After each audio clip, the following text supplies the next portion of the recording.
I'm Professor Margaret Weir, and I'm co-director of the Stone Initiative, which is here at the Watson Institute, and it's dedicated to studying inequality.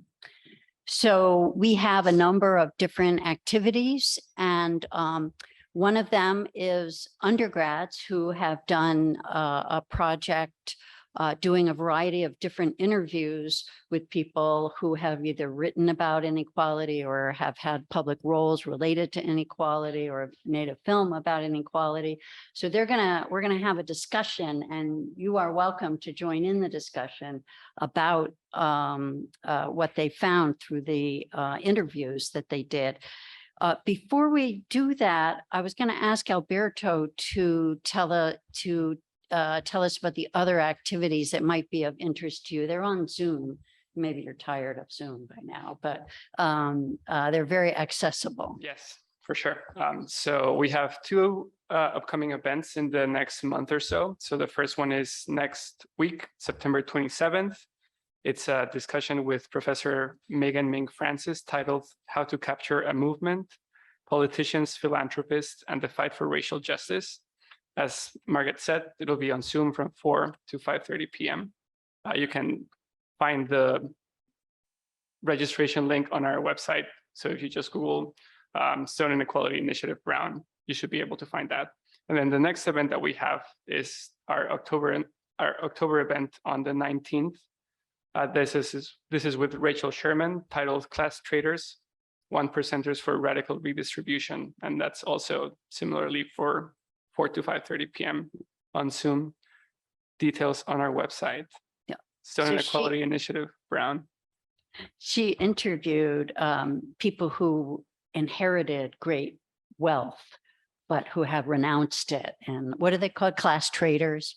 So both of those should be really interesting. The first person is a very dynamic speaker who writes about philanthropy and sort of the negative side of philanthropy. So, well, let me get to our panel today. Our first, I want to introduce Sam Kolitch. And Sam, do you want to talk about the Brown Political Review and tell us about your role in this activity? Sure. So, hi everyone, my name is Sam Kolitch, and the Brown Political Review is a non-partisan political publication run entirely by undergraduates here at Brown. And there are about 12 different boards within the Brown Political Review, ranging from graphic design to an op-ed section to podcasting and interviews. And everyone here is an interviewer for the Brown Political Review. And what that means is we go out into the world, or the Zoom world, and with a lot of luck and a lot of perseverance, talk to people who we're interested in, who have a relationship to politics. And what that means is over the years, we've interviewed members of the president's cabinet, senators, US representatives, interesting professors, activists, musicians, and the like. And out of those conversations, are born really insightful and interesting topics. And my role here is in many ways, the collaboration between the Stone Initiative and the Brown Political Review was born out of an independent study I did with Professor Weir in the fall of 21. And the centerpiece of that independent study was conducting interviews with a range of experts on the American welfare state. And so when I worked as a research assistant for the Stone Initiative in the spring, we thought that it would be a great idea to kind of mirror that interview series, except focus on the issues that relate to the Stone Initiative, and that's great wealth and inequality.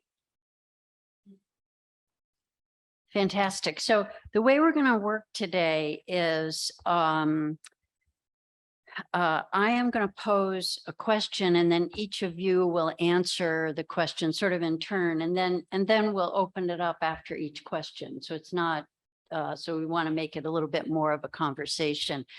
So I'm gonna, why don't we start with you, Alyssa? And the first question is, who did you interview and why did you pick the person that you picked to interview? So I interviewed Ashley Mears, who is a professor of sociology at Boston University. and is a former fashion model. And she's conducted research into the levels of inequality, both in terms of gender inequality and wealth inequality in the elite global party circuit. And I think what really drew me to wanting to interview her and to her work in general was that it really stood out from any other research I think that I've ever encountered, because it's not very often that someone goes and researches fashion modeling and partying as their primary topic. I mean, she wrote her thesis as well on fashion modeling, and in our interview, we talked about how that was, she had to definitely present it in a way that it was accepted by others in the academic field, because it's definitely not a traditional means of study. But I think that's really what drew me to it. And just because I had never considered the relation between the nightlife scene, fashion, and partying in general, and how that might relate to inequality. Great. Elijah, who did you interview and why did you pick them? So I interviewed Dr. Eileen Applebaum, and I was drawn to interviewing Dr. Applebaum because of the topic in which she primarily focuses her research, which is the effects of private equity on multiple aspects of society. And I particularly interviewed Dr. Applebaum about the effects of private equity within healthcare. I was drawn to that topic for the interview for primarily two reasons. The first reason was because of the relevancy of healthcare in the political discourse of the current age. Coming out of the pandemic, healthcare has been the focus of political conversations, and the inequalities, primarily financial inequalities in accessing care, has been a prominent topic of debate, even extending beyond the years of the pandemic. And secondly, I would say after reviewing the work done by Dr. Applebaum, I was interested, frankly, by her candor with regards to talking about the issue. Throughout the interview, she's extremely frank about the motivations of individuals within private equity, the imbalances within the healthcare system. And so I believe that those two issues drew me to interviewing Dr. Applebaum.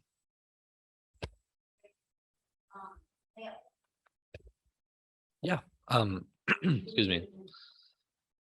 Yeah, so I decided to interview Dr. Michael Kirst, who's a former professor of education economics at Stanford, as well as the former president of the California State Board of Education. The reason I interviewed him was because I was sort of interested in inequality through the lens of education funding. And Dr. Kirst had sort of presided over this two big shifts actually in the way education was funded in California specifically.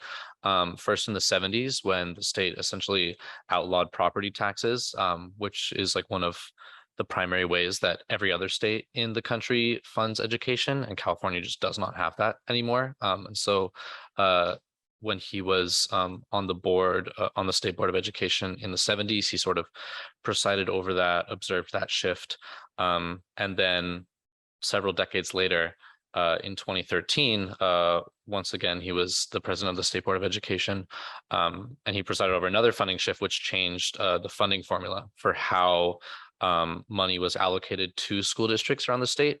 It's called the local control funding formula. And essentially, it was a more equitable way where it gave districts with more like high need students, which were mainly like low income English learners and foster youth, it gave those districts more money per student than it did for districts without those populations. And so I think education especially is sort of influenced by income inequality, housing inequality, various types of wealth inequality. And so I thought it was a cool intersection between those various sectors. And also I thought it was speaking with Dr. Kurst, he was a very sort of solutions-oriented person. I found his insights really interesting. So we'll hopefully talk about later. Mira. Yeah, I interviewed Nick Coolish, who is a journalist for the New York Times and writes about enterprise broadly, but has written extensively about great wealth in the United States. And one of the things that I thought was really interesting about writing about great wealth is that when we talk about income inequality, we often talk in like great detail about what that impact is for people who don't have great wealth, which is really important. But we talk in very vague terms about what it looks like to have great wealth and how that's being used in practice to keep causing the problems that we're seeing. So looking at it from sort of a different angle and a little bit more behind the scenes on that inequality. And how do you decide who you want to interview? So yeah, what I thought was interesting was that he provided a different perspective on great wealth. He talks a lot about how philanthropy is conducted, how the ultra wealthy, especially billionaires, are making those decisions about how to spend that money. He wrote a notable article about it was called like "Why Buy a Yacht When You Can Buy a Newspaper," which I think is a catchy headline, but also just talks about the strategic decisions that billionaires and ultra wealthy people are making in their purchases, and then how those purchases and specific decisions affect people. Great. Sam, did you want to talk about the interview that Zach Stern did? Sure. So Zach Stern graduated in the spring, so he's not here. But he conducted an interview with Kimberly Reed, who's a documentary filmmaker, and they discussed dark money and campaign finance regulations and kind of the fallout from the Citizens United decision. I think something that was interesting from that interview is that, you know, dark money isn't an issue that one party is perpetrating. It's, you know, both sides do it, and it's increased exponentially since the decision, I think in 2013, 2012. 9, 11, whatever, over 10 years ago. Okay, yeah. And so they had a really interesting conversation, and, you know, whereas Alyssa, Elijah, and Leo spoke with academics, and Mira spoke with a journalist, and we have a documentary filmmaker. So I think having that perspective added, you know, some diversity to who we spoke to. Yeah, one of the things I found interesting about that one is just, you know, what a filmmaker, well, kind of like a journalist, but a filmmaker really has to find a story and a place and something visual that can, you know, to make something abstract like inequality actually into a film. And I thought that was an interesting part of that discussion. So, any questions for our panel? I guess I should say who I am and pose Yeah. a question. I'm Richard Snyder. I'm a political science professor. Comparative politics is my subfield. So international inequality is something I've been working on for a long time. For the last 5, 6, 7 years, I've taught a class on urban inequality in the United States. So I think that's largely why I'm here. And I read the 4 interviews that have been published. I didn't see yours, Leo, yet. Sorry. But what I was wondering, you know, a couple of questions for you.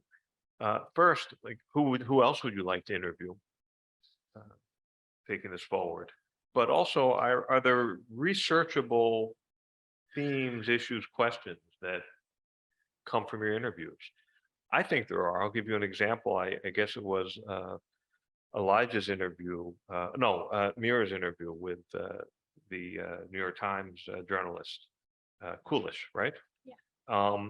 And he was sort of pondering the question of, well, maybe you asked him, you know, what makes some billionaires seem more appealing to regular people than others? And that's something that one could study in a social science way. And I think I'll read back to you, you know, I guess he was talking, he said, you know, there's more of a sense that whether you're voting for Trump or you're voting for Biden, you're still working at a Dollar General for a very small amount of money. I don't know how many people actually say, quote, oh, my life was improved by this billionaire giving this money. It would be interesting to check that. Well, yeah, it would be interesting to check that.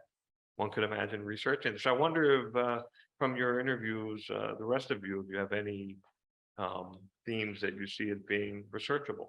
Is there a research agenda that might flow from the interview experience? And Mira, perhaps there are other things that came from your interview. So those are some questions. I can go, I guess. I think sort of on that topic, what he had spoken about was just the gap in life experiences and social circles for, a regular person and for billionaires who are not hearing these things, like just anything about regular life. But he spoke about, in general, on both the right and the left, the rise of populism and the general dissatisfaction. And so one thing I think that takes us to, beyond just, do people feel their lives have been improved by this particular billionaire, looking more at the negative feelings there, and the general sense of corruption, which I think exists on both the left and the right. I think on the left, it's in a little bit more like socialist Marxist terms that people are talking about that kind of corruption and corporate control of the government. But on the right, there is, even in a lot of the conspiracy theory spaces, it comes back to this idea that there are these very wealthy people who are doing bad things, which is a similar theme. And I think, to me, it would be really interesting to look at how the increasing wealth concentration affects trust in like our government and other important institutions on all sides of the aisle.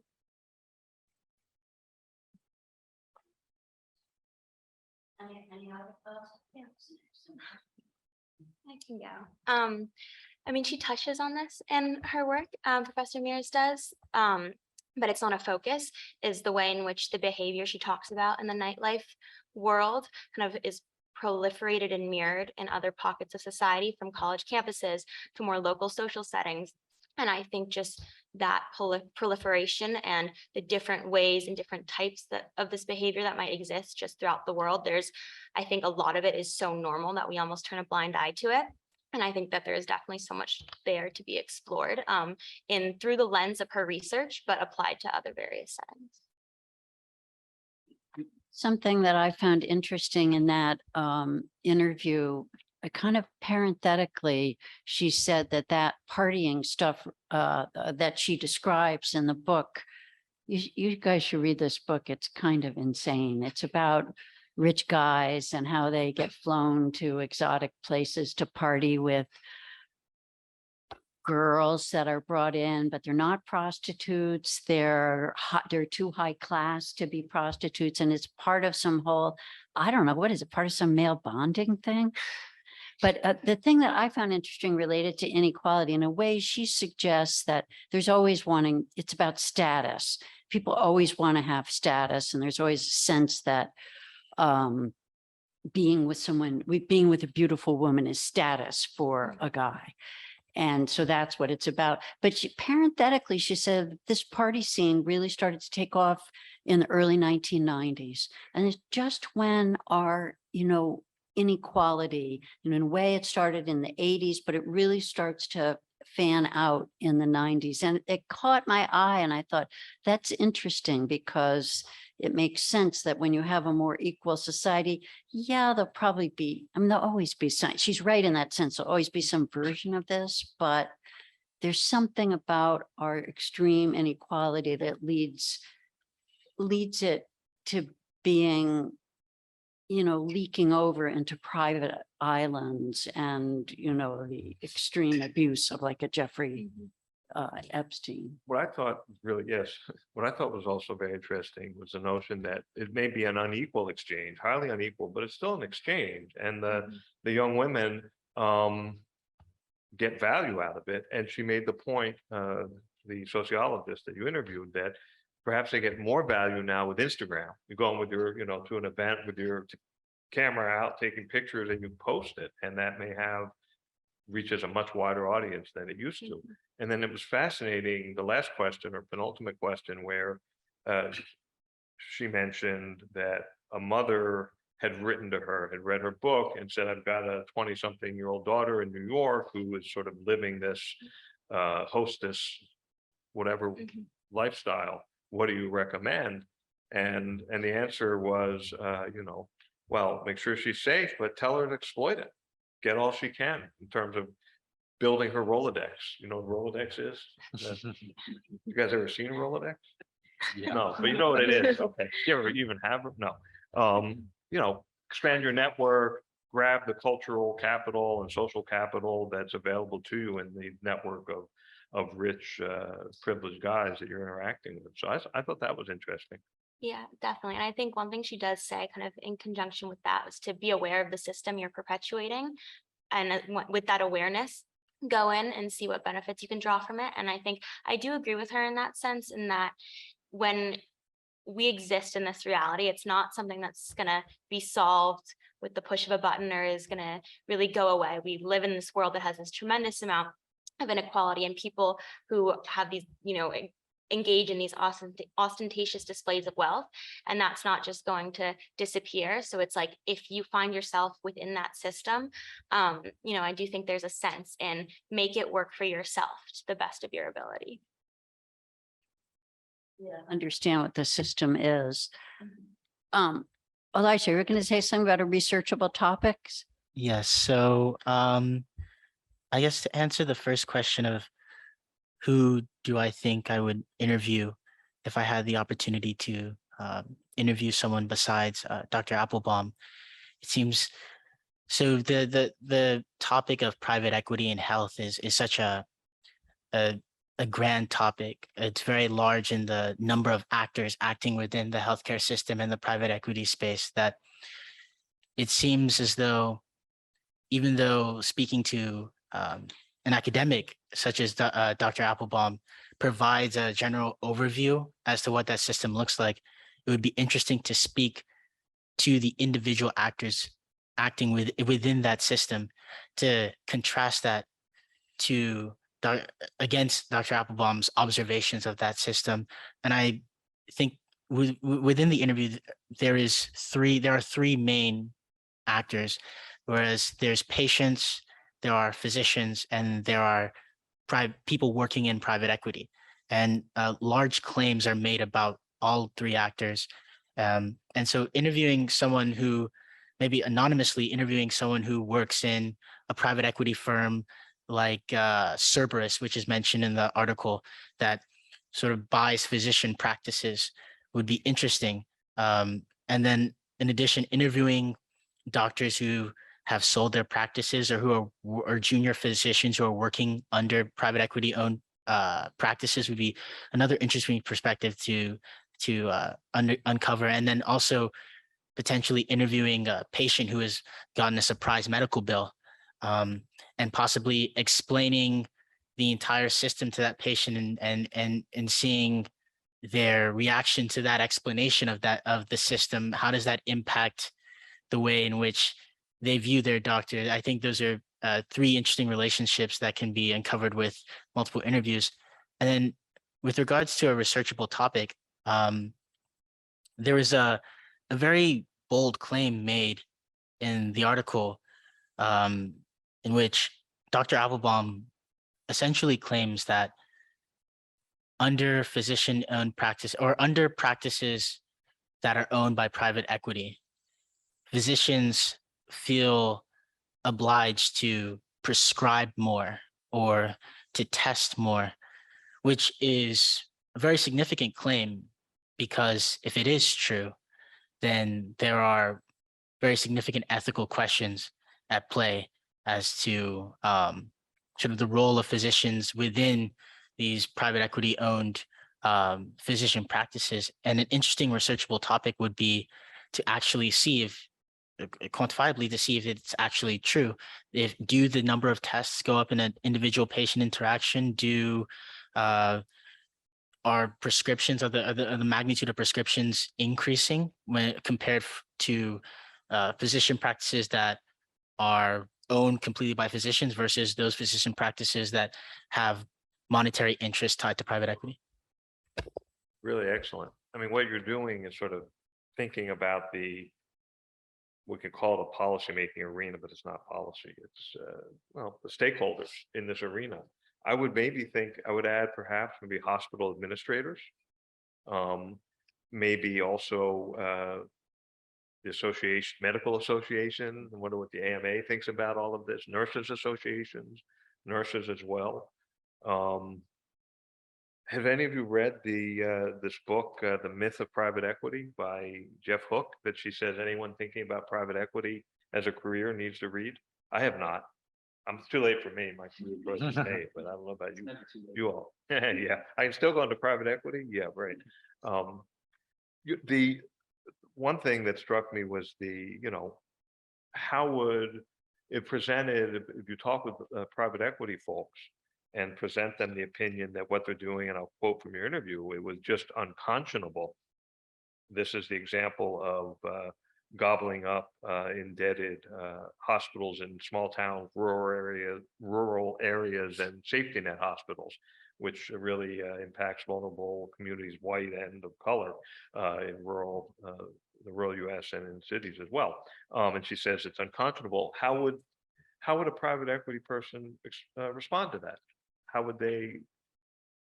Perhaps they'd agree. Oh my God, yeah, I need to become an academic. No, but presumably they'd be able to explain that in a way, presumably. So Yeah, I also thought it'd be really interesting to interview a private equity person and find out how do they think about what they're doing. I mean, one of the things that she stresses, although she says, but there isn't quite, she doesn't say quite enough, is that private equity isn't always bad. It can come into a firm, and because it can bring money, it can help capital investments in what they're doing. But she seemed to particularly think that the top 30 private equity firms are the problem, because they'll tend to do this leverage, which basically they buy the debt, they buy the company with debt, and then the company is responsible for the debt. Right. So, and that leaves them struggling and unable to do their job efficiently, or maybe doing their job in ways that make them required to get more money, like more prescriptions, more tests. I mean, that it changes the operation of the organization and the incentives of people working in the organization. Yeah, I believe there's throughout the interview, she's balancing two very difficult things, in that in the sort of beginning questions, we're introduced to private equity as an amoral system, sort of just a financial tool. We're introduced to private equity as a fund consisting of these percentages and this arrangement. And she sort of slightly mentions, based on the example of her book, that private equity firms can yield a plethora of results. But I think as the interview progresses, and within the context of healthcare, there is a sense that it's impossible for the framing of private equity to be particularly amoral. And I think part of it has to do with the specific context in which the discussion about private equity is happening in the interview. It's happening in the context of healthcare, which sort of pushes the moral question to be more significant, in a way that, though the moral question about what private equity should be doing in other industries is also significant, it's much more significant in the case of healthcare, and I think it's much more palpable. The stories there are stories that are instantly relatable. Throughout the interview, Dr. Applebaum shared personal stories of having to navigate the complexities of the system. And so I think the context of healthcare just breeds itself to view private equity less from its operational components and more towards its moral components, much more. Say a little bit about researchable ideas that may have come out of your work. Yeah, definitely. I think there's a few, and I think there's already some existing literature, especially in California, but a couple things that really stood out to me or that we discussed, which were sort of like the rationale behind the newly designed funding formula in California, were the concepts of equity and then also accountability. In terms of equity, something that Dr. Kush said that kind of stood out to me is, there was this big issue with funding in California really plummeted up until like very recently. We were like bottom 10 states in the nation until we sort of been lifted up with a couple like fortunate budget surpluses in like the past 5 years. But somebody said that was when the local control funding formula, the LCFF, came along. They were very clearly like, we are not addressing adequacy of school funding. We are simply being more equitable with the money we do have and how we spend it. And I thought that was interesting because there is a lot of existing literature, academic literature and like research that shows that increased school spending doesn't necessarily have like a positive outcome on like student outcomes. It doesn't necessarily lead to higher test scores or higher student achievement or higher student engagement. They're not really strongly correlated at all. It's much more about it's like how you spend the money, like what are you paying for? And so I thought that it was very interesting to see how the LCFF was not increasing funding at all, but it was still trying to remedy a lot of the achievement gaps in California. And it Sorry, did. Leo, the LCF, what was the acronym? LCFF, What does that stand for again? local control funding formula. Local, Control funding formula. gotcha, thank you. Yeah. But it like did, and it's been around for I think 10 years now. It was first implemented in 2013, and California's seen like higher graduation rates, higher student achievement, especially with those like high needs students that the formula is trying to target, which are low income students, English learners, and foster youth. But it's all done at sort of a local level, so there isn't like one statewide policy per se that every district has pursued to increase those achievement gaps, or sorry, decrease the achievement gap, increase student achievement, which I think is interesting. And I think that's definitely something worth exploring on whether there's any like continuity over what policies districts are pursuing even within very different school contexts.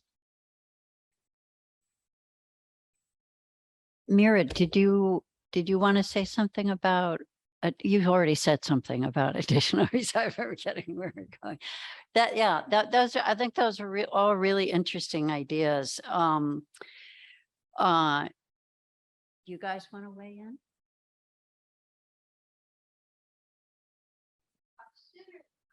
Yeah, any kind of.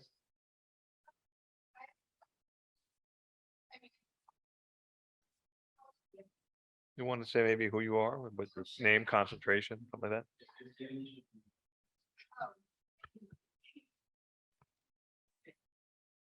I'd also be interested to know what your concentrations are, actually. Oh, I thought they were over. Go ahead. Oh, I go first. I'm Anisha. Is it on? Okay. I'm Anisha. I'm a senior. I'm concentrating in behavioral decision sciences and health and human biology. And these are my roommates. And Alyssa is also our roommate. So we're here to support Alyssa and obviously all of you. But my question is just like, if you can give, reflecting back on your interview, a new perspective that you gained about inequality that you didn't really know going into your interview. And then my second part of the question is like, how has that changed like your actions or the way you talk to people about your topic, or just like your drive to educate others about something that you took away?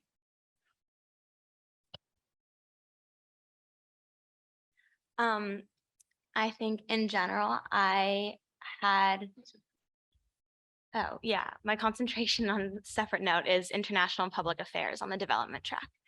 But then in response to your question, I had honestly no idea that this whole like systematic design in nightlife and kind of the party circuit really existed. I definitely heard stories about, the types of parties that she talks about among those at the top of kind of the wealth spectrum, but I didn't have an understanding of actually just how intrinsic and systematic the role that this like male dominated field places like for women, or creates the role that they create for women, and the way that they use them as a signifier of status and to in many ways actually profit when the presence of women in a club or party space kind of actually like increase the amount of profits that club brings in, or the amount of people who want to be around or will pay for like bottle service and things like that. There's all these subtle dynamics that women are actually there as a means of profit and to signify status.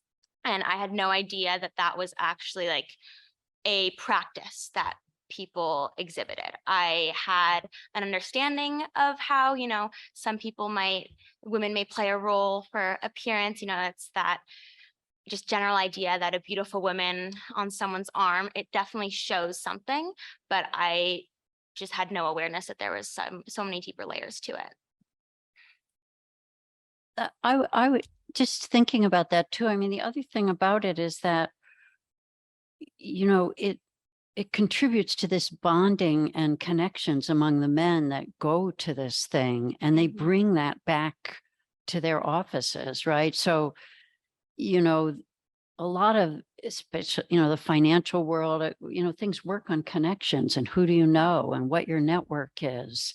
And basically, this is an experience that creates a bonding and a network, but leaves women out of that bonding. Yeah, and I think just your point about how you bring it back to the office with you, like it's not a space when you're going out with people from work and kind of forming those outside of work connections and showing off your money to each other or in whatever way, as that's like very key to the way that people in these settings socialize.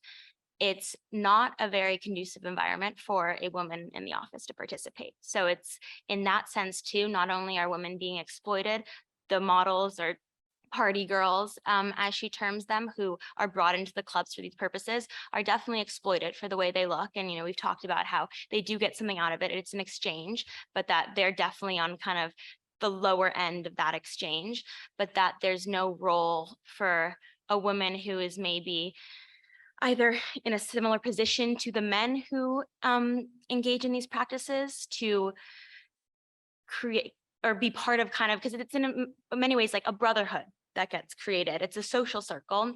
And so in that social sense, there is no space for a woman to enter as like one of the men. Yeah. And, even in addition to being a brotherhood, it's probably also a place where people find mentors, and those kind of relationships that are so important for advancing in the business world can get solidified or a bond made. So, Am I remembering that, I'm blanking on your interviewee's name at BU? Professor Mears, or Yes. Ashley Mears, yeah. Am I remembering correctly that when you asked her about measures that might mitigate the inequalities that she's studying, she said it would be empowering to have more clubs owned by women. Ownership, Yes. which I thought was an interesting answer. Yeah, no, that is what she said. And I think her point to that too is just in the way, I think it's a lot of this stems from kind of age-old practice of women in society are often objectified. And that predominantly comes from, I think, the male perspective of looking at a female as an object. And I think in that sense, if nightclubs are a very male enterprise, it's men who own them, it's male promoters who run them and bring in the girls and kind of create this whole circular system. But that if women had a more dominant role in that, in owning nightclubs and kind of helping with that social flow of the way clubs and parties are conducted, that I think it's just women don't treat other women or don't use other women in the way that she's talking about men using women, if that makes sense.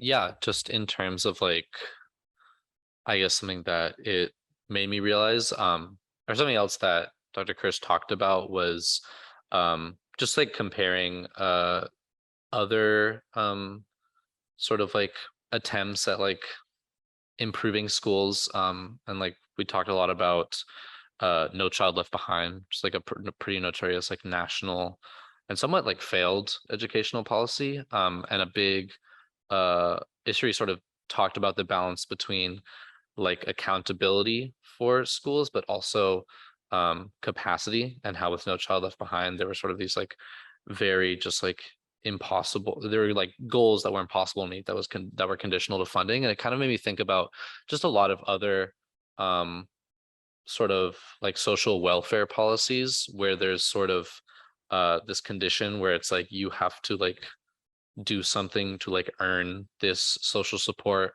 whether I think or like a somewhat relevant example like the last couple of years was like the child tax credit, where one of the reasons it was killed is because there were certain senators who like really pushed for there to be a work requirement, because like if like your kid deserves to be in poverty if you aren't holding a job, I guess. And so that's something that it made me think about, where with especially in education, I think especially with the pandemic, there was so much of an onus that was put directly on teachers to sort of fulfill like the shortcomings. And now we're sort of seeing the consequences of that with like teacher shortages, especially in more low income and less resource neighborhoods. There's a lot more like staff turnover in schools. And I think about just again like the equity versus like adequacy thing, where it's like no matter, and this is like how the interview ended, I think, and I thought it was a great way to end it, where it's just like no matter how like equitable or how like well crafted your like funding formula is for schools, if you don't have enough money to go around, then you're still going to have problems. And that's something I think about, like there are only so many ways to make up for like the shortcomings of social and wealth inequity.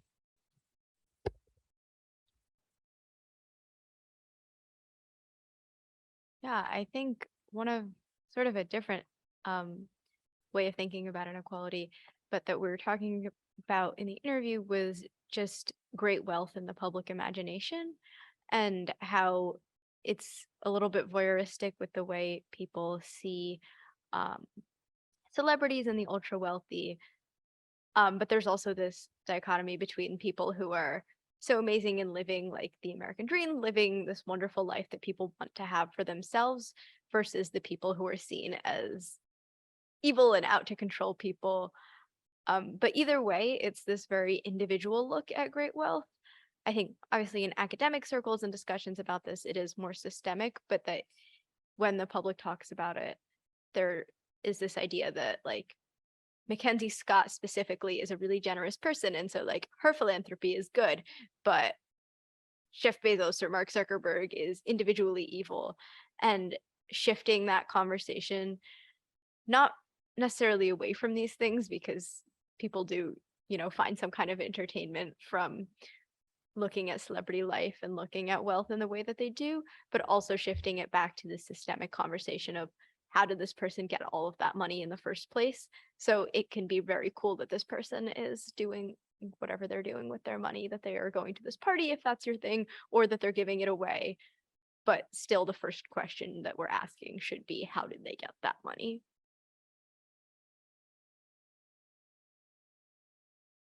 Yeah, I think going into the interview, I had always held the view of inequality that's sort of commonly presented as a phenomenon that adopts that's caused in a sort of linear fashion, with one actor or one cause sort of precipitating the length of inequality in society.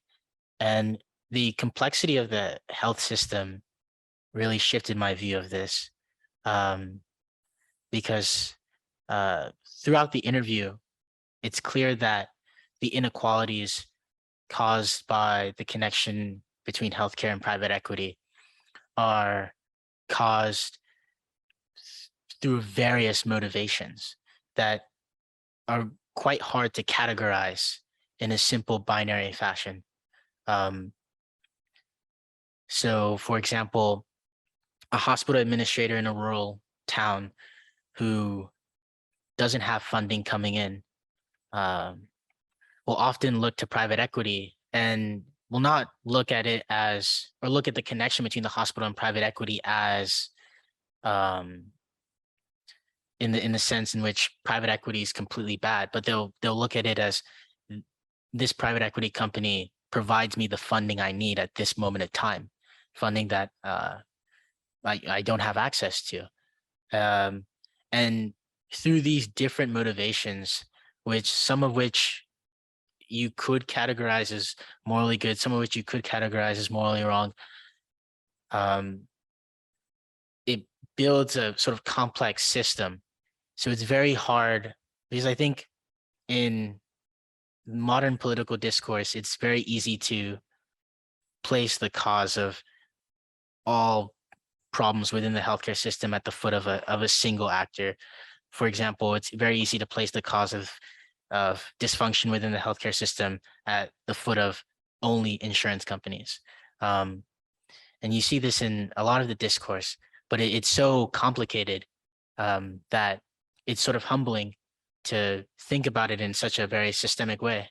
And it provokes deeper questions as to how each actor within that system, how each of their motivations, whether good or bad, helps to provide the fuel for that inequality, as opposed to just focusing on a singular question of how one actor may provide the fuel for all inequality within healthcare. So Let's see, we have about, we're gonna end at 5:30, right? Is that, I think that was the plan. I guess, kind of covered a lot of the things that, I guess I'll ask you this question, which is, what surprised you in the interview that you did that you weren't really expecting when you said, "Oh, I'll interview this person"? Yeah, I think something that kind of surprised me, which is I think very specific to California and the whole deal with property taxes, that like property taxes is like a very, very contentious issue in California. It's called like the third rail of California politics, where it's like if you want to like tank your political career in 5 seconds, you should advocate for property taxes. But I think it's sort of, and I think more so now I'm like surprised or reflecting on this than I was during the interview. But I think that one of the reasons that property taxes were essentially all but outlawed in California was because so many people were being priced out of their homes and their neighborhoods due to like rising property costs. And this was back in the 70s. And at that time, education was like a worthwhile trade-off. And in 2020, there was actually a ballot measure that would require like corporations specifically, not homeowners, but corporations to like have to pay property taxes at like the market share of today. And that like failed pretty spectacularly. But at the same time, sort of like the problem that people are trying to avoid, which is being priced out of their homes, is still very much happening in California and in a lot of urban places around the country as well. And so it's sort of surprising to me just to like contextualize like what I learned in the interview with just sort of like the hardcore like political opposition to like local funding of schools and local taxes, because there isn't a trade-off really. Like we're at a point where in California at least it's like a lose-lose situation. It's like you've underfunded schools and you are getting priced out of the place you grew up in, and people are like don't really recognize that, or they will like argue that that's not the case. And I just think it's like very ironic how social inequity can be like so present, and yet, or like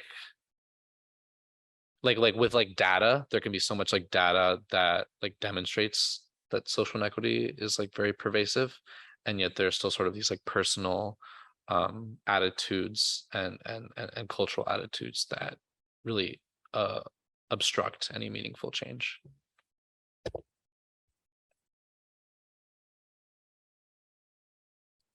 Yeah, I would say I think I've alluded to this already. I was definitely surprised, excuse me, by just how dominant and this phenomenon is just throughout society and throughout the world. But I think in that sense as well, I was surprised by how much I was able to relate my own experiences or experiences of my friends to kind of the social dynamics she's talking about.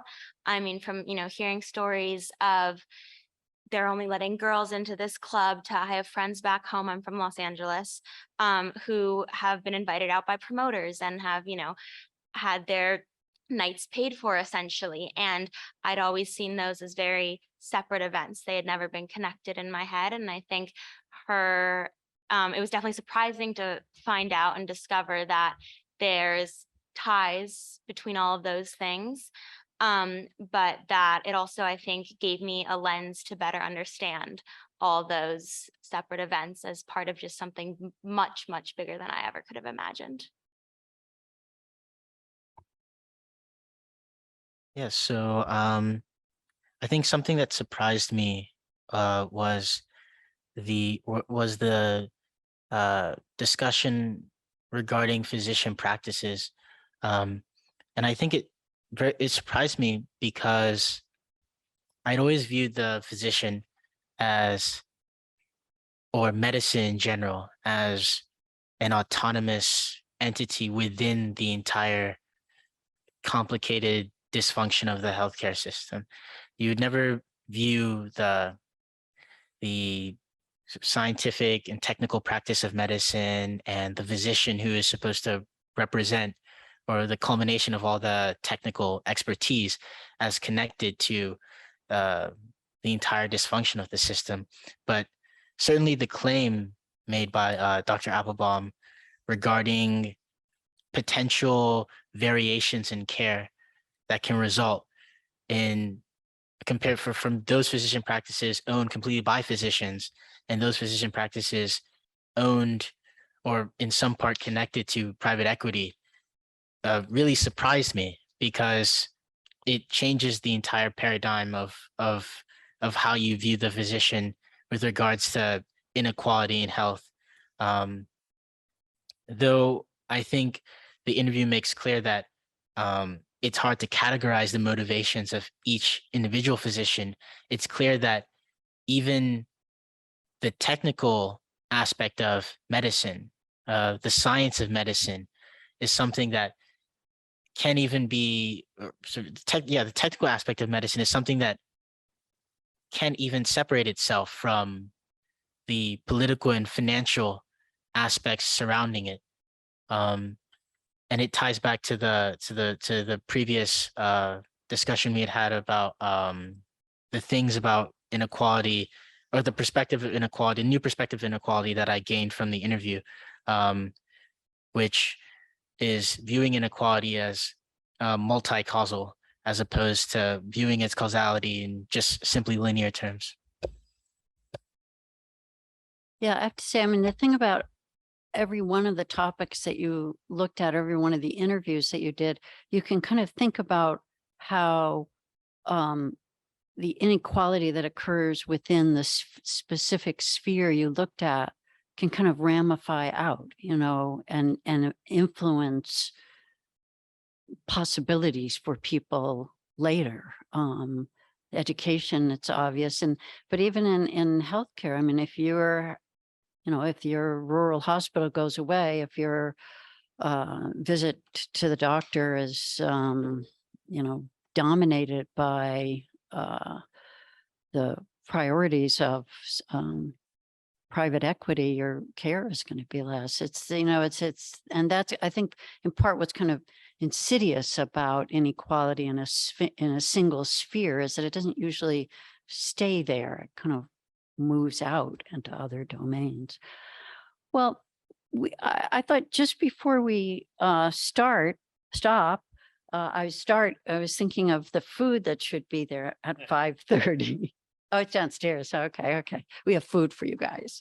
Can I make a last comment? Yeah. I don't want to. Yeah, no, Sure. I was gonna ask, actually, I was gonna just ask what you're gonna ask, but I was gonna ask just something like would you like to do, is there other research you would like to do? A project that builds off of this, or would you like to do other interviews? Because we have resources for that. And that goes for you guys too. If there's some, a research project you'd like to do, or if you'd like to become part of the interview series, that we have resources for that this year and are happy to support it.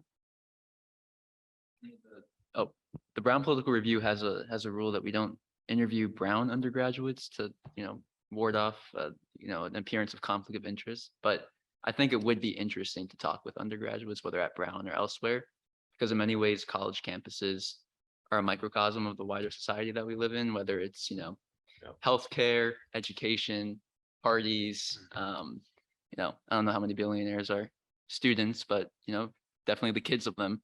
Yep. And I think that would be really interesting to explore. One of the, for my class on urban inequality in the US, the students write memos and they're fieldwork memos, and they're asked to observe inequality somewhere. And many will write about issues here on campus. Housing, the Granoff scandal a few years ago, and just hang out in the Rock until it closes and seeing, the custodial folks and who they are and what they do. Which the comment I wanted to make is about visible and invisible things. And, a lot of the actors who benefit from inequality have interests in concealing it. Or certainly don't have an interest in advertising their role. And that came through very clearly in the interview with Kimberly Reed by Zach, who I guess isn't with us, and her discussion of, invisible sources of massive campaign donations and financing, and how better disclosure and more being able to see where the money comes from would be a helpful reform. On the other hand, some folks, there's visibility in the sense that you want to show off your, status and your perks. But for research, it's challenging to study things that are opaque in ways that transparent things are easier to study. So I just wanted to point that out. Another thing on researching,